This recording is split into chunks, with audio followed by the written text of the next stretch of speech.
Salut à tous, j'espère que vous allez bien, j'espère que tout va merveille chez vous. Aujourd'hui, on se retrouve sur cette nouvelle vidéo pour suivre la suite de nos formations. On a déjà vu l'analyse de données avec l'ACP. Aujourd'hui, nous allons voir l'analyse de données avec la méthode AFCM, c'est-à-dire analyse factorielle des correspondances multiples. Il faut savoir que le moment où vous devrez utiliser l'AFCM, il y a deux choses. Premièrement, il faut observer la nature de vos variables qui composent votre base de données. Si votre base de données comporte des variables qui sont tous qualitatives, l'AFCM est la bienvenue. Et aussi, il faut savoir que l'AFCM n'analyse pas des variables quantitatives. Voilà. Il faut que vos variables soient qualitatives. De deux, il faut toujours compréhension du problématique de votre base de données. Il faut bien comprendre votre base de données. Pour cela, nous allons nous rendre sur le logiciel SPSS pour voir comment manipule. Vous allez venir sur ouvrir un document, vous chargez votre base de données, vous double-cliquez. La base de données va se charger. Donc, ici, ma base de données est chargée. La première des choses, avant d'utiliser l'analyse, il faut bien comprendre la nature de votre base de données et avoir une compréhension de votre base de données. Dans notre base de données ici, il s'agit d'une école dont le directeur veut augmenter le taux d'obtention du bac de ces classes de terminale. Du coup, il a fait appel à un data scientist pour pour analyser le profil des élèves qui ont eu le bac et le profil des élèves qui n'ont pas eu le bac. Parce qu'une fois avoir le profil des élèves qui n'ont pas eu le bac, le directeur peut à ce moment-là prendre les mesures nécessaires pour bien orienter les futurs élèves afin d'avoir le bac à leur tour. Donc voilà l'objectif. Pour cela, nous allons nous rendre sur analyse, et puis réduction des dimensions. Et ici, ça c'est ce que nous avons fait et l'autre fois, analyse factorielle pour l'ACP, analyse des correspondances pour la FC et codage optimal pour la FCM. Donc, nous allons cocher codage optimal, cocher définir. Une fois ici, vous cherchez la variable cible, c'est-à-dire la variable objective, à savoir le bac. Vous allez le mettre ici à variable supplémentaire et les autres variables d'analyse, vous allez les mettre aux variables d'analyse. Voilà. Vous allez venir sur sortie. Vous allez sélectionner toutes les variables. Voilà, vous allez les mettre sur statistiques descriptives afin que l'algorithme puisse nous sortir les statistiques descriptives de notre base de données, de nos variables. Et puis vous allez venir à objet. Vous cochez objet et centroïde. Vous cochez variable sélectionnée. Vous sélectionnez toutes ces variables. Vous les mettez. Vous sélectionnez toutes les variables, vous les mettez de l'autre côté et puis vous descendez sur étiqueter les objets, vous cochez variable, vous prenez la variable cible, vous le mettez de l'autre côté, poursuivre, vous revenez à variable, vous sélectionnez toutes les variables, vous les mettez à tracer de catégorie, vous sélectionnez une deuxième fois toutes les variables, vous les mettez à joindre les tracés de catégorie, poursuivre, et puis là maintenant on va cliquer sur OK afin de permettre à l'algorithme de faire l'analyse. Nous, ce qui nous reste à faire, c'est d'interpréter les résultats. Voilà, c'est aussi simple et facile et rapide. Donc ici en AFCM, la première question qu'il faut se poser, c'est de savoir est-ce que l'AFCM est réalisable, est-ce que ce type d'analyse est réalisable avec notre base de données. pour répondre à cette question, parce que si l'algorithme vous dit que avec les informations contenues sur votre base de données, la FCM n'est pas réalisable, donc toute l'analyse qui est là est fausse. En fait, c'est erroné, vous pouvez rien faire. Donc vous allez venir sur récapitulatif des modèles et vous regardez la moyenne de alpha de Cronbach. Il faut que cette moyenne soit supérieure à 0,5. Dans notre cas ici, l'alpha de Cronbach, la moyenne est de 0,71. Donc notre AFCM, notre analyse est réalisable. Nous pouvons poursuivre l'analyse. Première des choses. Deuxième des choses à observer en FCM, c'est les mesures discriminantes. Vous allez en bas, voilà, il est là. Les mesures discriminantes sont là. Mesures de discrimination, ici, ça répond à la question quels sont les facteurs qui influencent la variable cible. C'est-à-dire, c'est d'essayer de savoir quelles sont les variables les plus significatives qui expliquent la variable cible, le comportement de la variable cible. C'est-à-dire, dans notre cas ici, c'est le bac. Quelles sont les variables qui ont une grande influence sur l'obtention du bac? C'est-à-dire, si un élève n'a pas eu le bac, quelles sont les variables qui ont influencé ce résultat-là du fait que l'élève n'a pas eu le bac? Ou bien quelles sont les variables qui ont une grande influence du fait que l'élève a eu le bac? Donc, il faut regarder sur mesure de discrimination.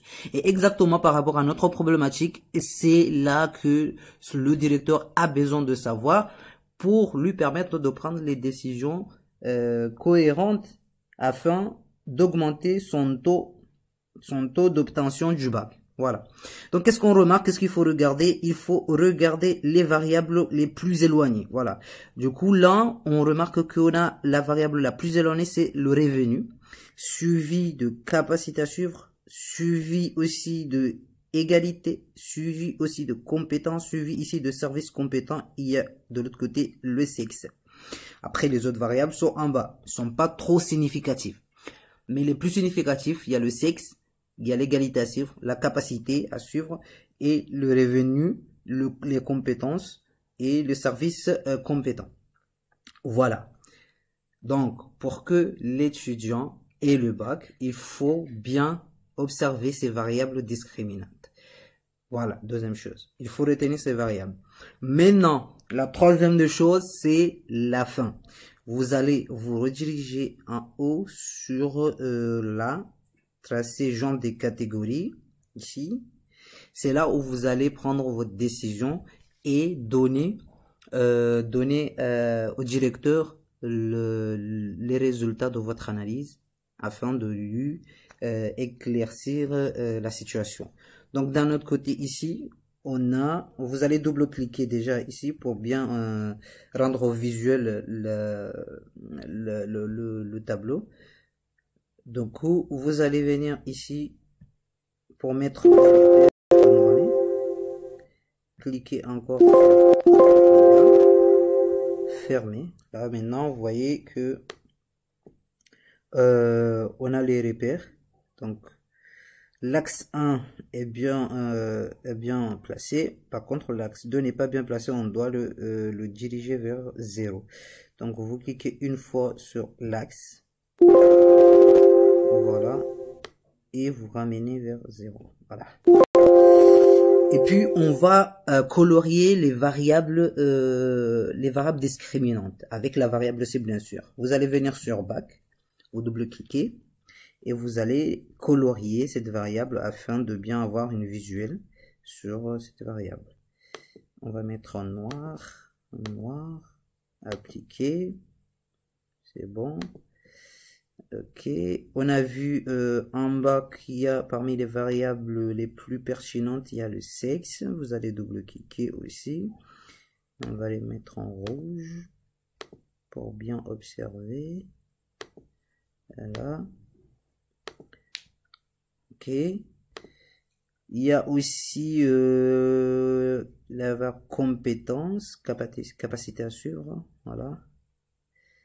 Nous allons le colorier en vert clair. Appliquer.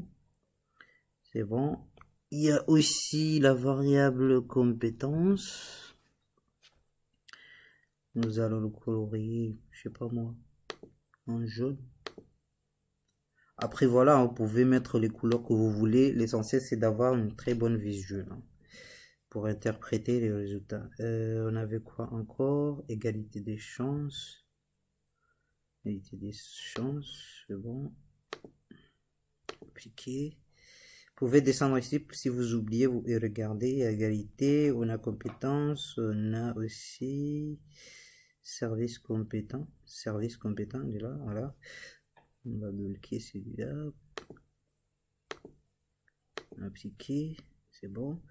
Donc, on a quoi et quoi? Égalité, c'est bon. Capacité à suivre, c'est bon. Sexe, c'est bon. Revenu.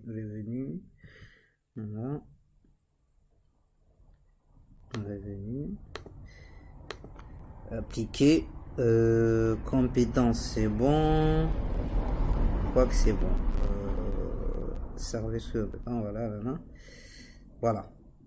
Fermez. Là, vous fermez et puis vous cliquez. Attends. Sur la variable bac, la variable cible, je vais agrandir un peu le rond là pour bien observer. Voilà, c'est bon comme ça. Fermez. Voilà. Vous cliquez ici. Donc maintenant, vous pouvez faire votre interprétation. Qu'est-ce qu'on remarque ici? L'interprétation, c'est quoi? Si vous regardez bien l'interprétation, vous voyez ici, on a des variables qui entourent la variable bac ici, de l'autre côté. C'est-à-dire des variables qui entourent la variable bac avec la modalité non bachelier. Les élèves qui n'ont pas eu le bac. De l'autre côté ici, vous avez des variables qui entourent la variable cible bac avec de catégorie bachelier, ceux qui ont eu le bac. Donc, pour répondre à la question du directeur, de savoir quelles sont les choses qui font que l'élève n'ait pas le bac ou ait le bac. On va regarder dans la partie non bachelier, là où l'élève n'a pas eu le bac. Quelles sont les choses qui ont influencé cette décision, qui ont fait que l'étudiant ou l'élève n'a pas eu le bac? Donc, qu'est-ce qu'on va regarder? On va regarder, on va interpréter par rapport aux variables discriminantes. Donc, premièrement, on voit ici, c'est la partie des non-bacheliers. Ça, c'est la partie des bacheliers. Donc, là, la partie non-bachelier, on a capacité à suivre, là, en vert, non. C'est-à-dire que l'étudiant, l'élève n'a pas de capacité à suivre. Compétence, non. Pas de compétence. Égalité des chances, elle est où?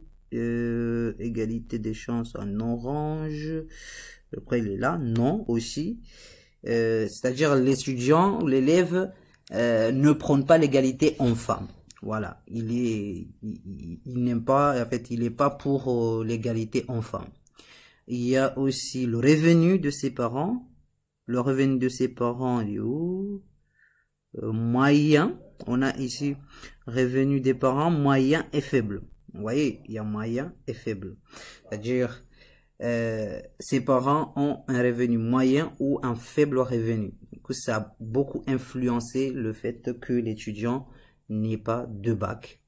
Les services compétents, bien sûr, c'est non, parce que ses parents n'ont pas de moyens financiers pour lui permettre de suivre des cours de soutien. Donc, il a une grande probabilité de ne pas avoir le bac. Voilà. Il y a quoi encore? On a fait le tour. Voilà. Donc, là maintenant, le directeur a déjà une idée sur les modalités qui influencent la non-obtention du bac de ses élèves. De l'autre côté, on a ceux qui ont eu le bac. Quel est leur profil? On remarque ici, on a capacité à suivre. Oui, ce sont des élèves qui ont une très bonne capacité à suivre. Ce sont des élèves majoritairement des femmes, on voit bien ici. Par contre, ceux qui n'ont pas eu le bac, ils sont majoritairement des hommes. Chose qui n'est pas étonnant actuellement, vous le savez. Les femmes aujourd'hui, elles sont beaucoup entreprenantes que les hommes. Voilà, ça c'est une statistique qui est connue.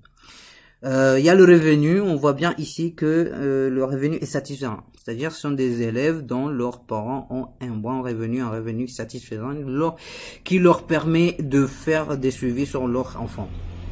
Il y a les services compétents, oui, c'est-à-dire que ces élèves-là suivent des cours de soutien ailleurs, sont bien soutenus.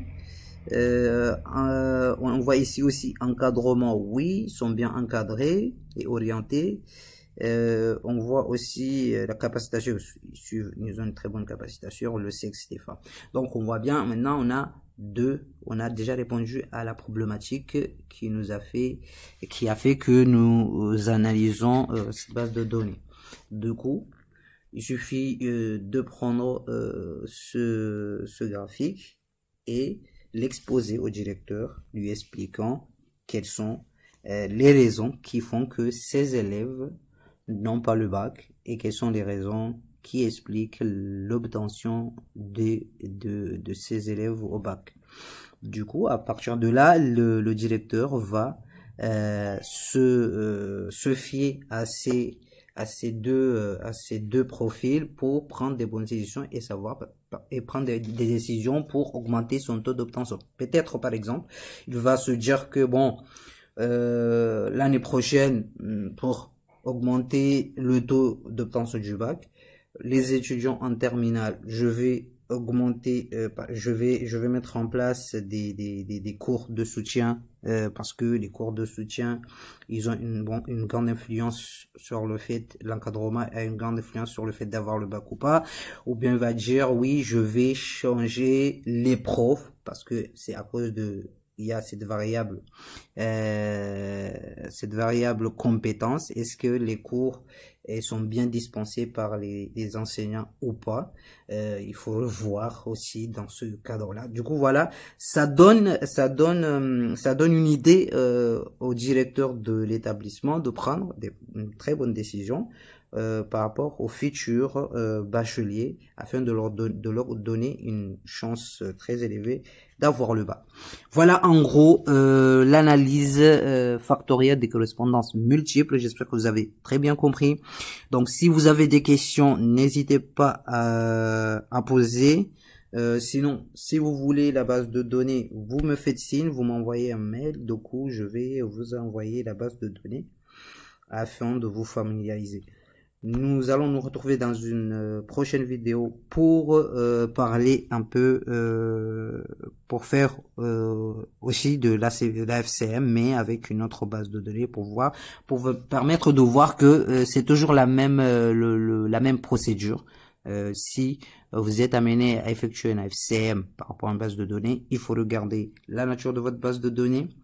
Regardez l'alpha de Cronbach une fois paramétré l'algorithme. Regardez l'alpha de Cronbach s'il est supérieur, si sa moyenne est supérieure à 0,5. Puis regardez les variables discriminantes, les variables les plus influentes sur votre variable cible.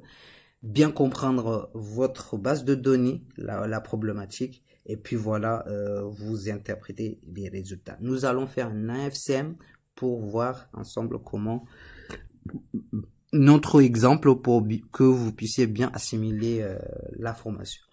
Donc sur ce, je vous dis à tout à l'heure et merci beaucoup.